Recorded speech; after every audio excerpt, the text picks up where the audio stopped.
అందరికీ నమస్కారం. ఈరోజు మన ఛానల్లో రథసప్తమి సంపూర్ణ పూజా విధానం ఏమిటో, అలాగే స్నానం, నైవేద్యం, అర్ఘ్యం నియమాలు ఏమిటో, అలాగే రథసప్తమి రోజు పూజ చేసుకోవడం వీలు కాకపోతే మరి ఎలా ఎప్పుడు చేసుకోవాలో ఈరోజు మనం ఈ వీడియో ద్వారా పూర్తి వివరాలు తెలుసుకుందాం.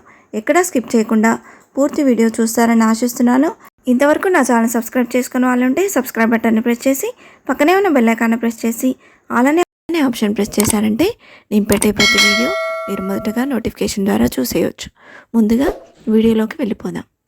ప్రత్యక్ష దైవమైన శుభకరుడైన సూర్యనారాయణుని యొక్క జయంతిని సూర్య జయంతి లేదా రథసప్తమి పండుగగా మాఘమాస శుద్ధ సప్తమి నాడు జరుపుకుంటారు. ఈ సూర్య జయంతి రోజున సూర్యోదయ సమయం మందు ఆకాశంలోని గ్రహ నక్షత్ర సన్నివేశం రథం ఆకారంలో ఉండడం చేత ఈ రోజుకి రథసప్తమి అని పేరు వచ్చింది. రథసప్తమి రోజున సూర్యుని వైపు భూమి వంపు ఎక్కువగా ఉంటుందని చెబుతారు. ఈ రథసప్తమిని మాఘసప్తమి అని, జయసప్తమి అని, సూర్య జయంతి మరియు మహాసప్తమి అని, అలాగే విధాన సప్తమి, ఆరోగ్య సప్తమి, మందర సప్తమి, అచ్చల సప్తమి అని వివిధ రకాల పేర్లతో పిలుస్తారు. హిందూ క్యాలెండర్ ప్రకారం మాఘమాసంలో శుక్లపక్ష సప్తమి రోజున ఈ రథసప్తమిని జరుపుకుంటారు.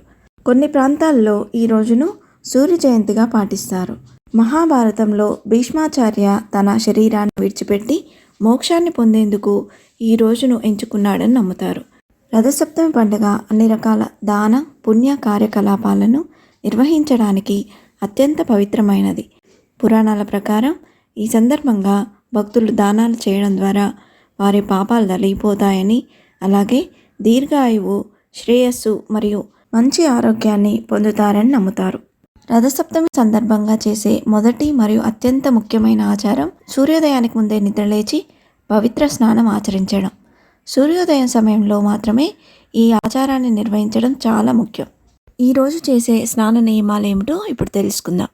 ఈ విశేషమైన పుణ్యదినమున అర్ఘ్య అను నామం కలిగిన సూర్యనారాయణునికి ప్రీతికరమైన శ్వేత అర్క పత్రముల అంటే తెల్ల జిల్లేడు ఆకులకు రంధ్రం చేసి ఆ రంధ్రంలో రేగిపండు ఉంచి శిరస్సుపై, భుజాలపై, హృదయంపై ఉంచి శిరస్నానం చేయవలను. అదేవిధంగా రంధ్రం చేసిన జిల్లేడు ఆకు మధ్య నుంచి సూర్యుని దర్శనం చేసుకొని నమస్కరించవలను. ఈ సప్తమి స్నానం చేసిన తర్వాత సూర్యోదయ సమయంలో సూర్యుడిని ప్రార్థించి సూర్య భగవానుడికి అర్ఘ్యదానాన్ని కూడా అందించాలి. ఈ అర్ఘ్యదానంలో కలశం లేదా చిన్న కుండ సహాయంతో సూర్య భగవానుడికి నీటిని చాలా నెమ్మదిగా సమర్పించాలి. రథసప్తమి నాడు ఆవు నేతితో దీపారాధన చేయడం శ్రేయస్కరం. రథసప్తమి రోజు సూర్యకిరణాలు పడే చోట తూర్పు దిక్కున తులసికోట పక్కగా ఆవు పేడతో అలికి దానిపై పిండితో పద్మం వేసి పొయ్యి పెట్టి పిడకలు అంటించి పాలు పొంగించి ఆ పాలల్లో కొత్త బియ్యం, బెల్లం, నెయ్యి, యాలకులు వేసి పరమన్నం తయారు చేస్తారు. తులసికోట ఎదురుగా చిక్కుడుకాయలతో రథం వేసి చిక్కుడాకులపై పరమన్నం ఉంచి దేవుడికి నైవేద్యం సమర్పిస్తాడు.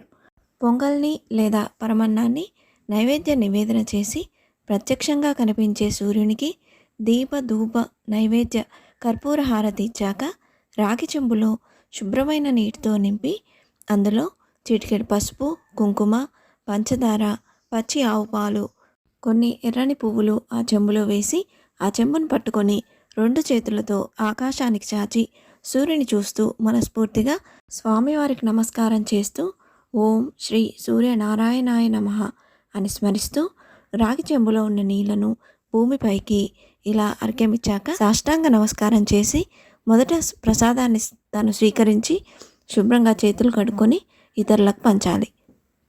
ఆ తర్వాత కిలో గోధుమలు, బెల్లం, అరటి పండ్లను అరటి ఆకులో కానీ ఆకులతో చేసిన విస్తరలో పెట్టి ఆవునకు తినిపించాలి. గోమాతకు 3 ప్రదక్షిణలు చేయాలి. ఇలా చేస్తే ఈతి బాధలు తొలగిపోతాయి, అనారోగ్యాలు తొలగి ఆయురారోగ్యాలు చేకూరుతాయి. రథసప్తమి రోజు ఉపవాసం ఉండి సూర్యుడిని పూజిస్తే వ్యాధుల నుండి ఉపశమనం లభిస్తుందని అంటారు. ఒకప్పుడు కాంబోజరాజుగా ఉన్న యశోవర్మ తనకున్న ఏకైక పుత్రుడు అనారోగ్యం పాలైతే రథసప్తమి వ్రతం ఆచరించాడని, ఫలితంగా కుమారుడు అనారోగ్యం నుండి కోలుకున్నాడని పురాణాల్లో ఒక కథ.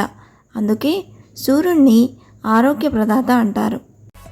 ఎప్పుడు కూడా ఈ రథసప్తమి అనేది సూర్యుడు ఉదయించే సమయంలో పూజించాలి.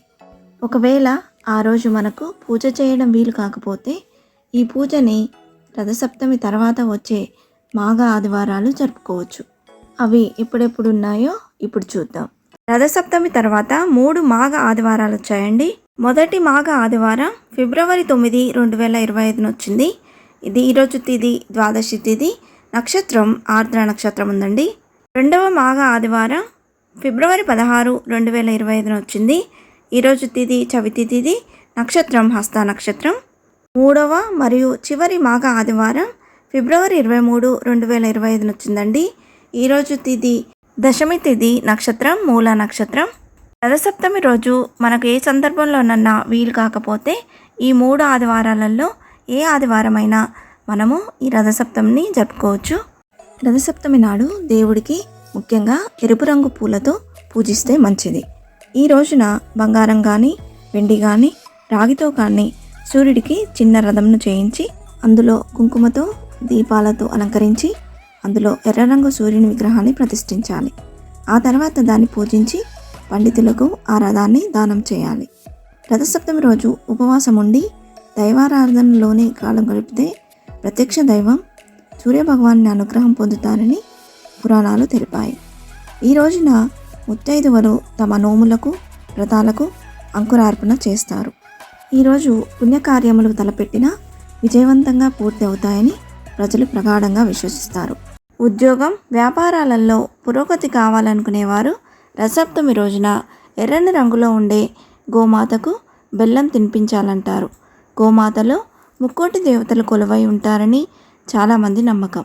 అందుకే రథసప్తమి రోజున ఎర్రని రంగులో ఉండే గోమాతకు బెల్లం తినిపించడం వల్ల ముక్కోటి దేవతలందరూ సంతోషిస్తారని గ్రంథాల్లో పేర్కొనబడింది. ఇలా చేయడం వల్ల ఆదాయం రెట్టింపు అయ్యే అవకాశం ఉందంట. సమాజంలో గౌరవ మర్యాదలు పెరుగుతాయంట. హిందూ పురాణాల ప్రకారం రథసప్తమి రోజున ఉప్పు తినడం మానుకోవాలి.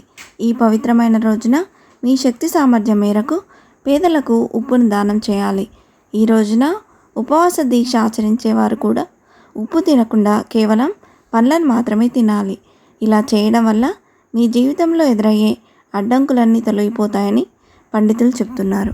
రథసప్తమి సంపూర్ణ పూజా విధానం ఏమిటో మీకు వివరంగా తెలియజేశానని అనుకుంటున్నానండి.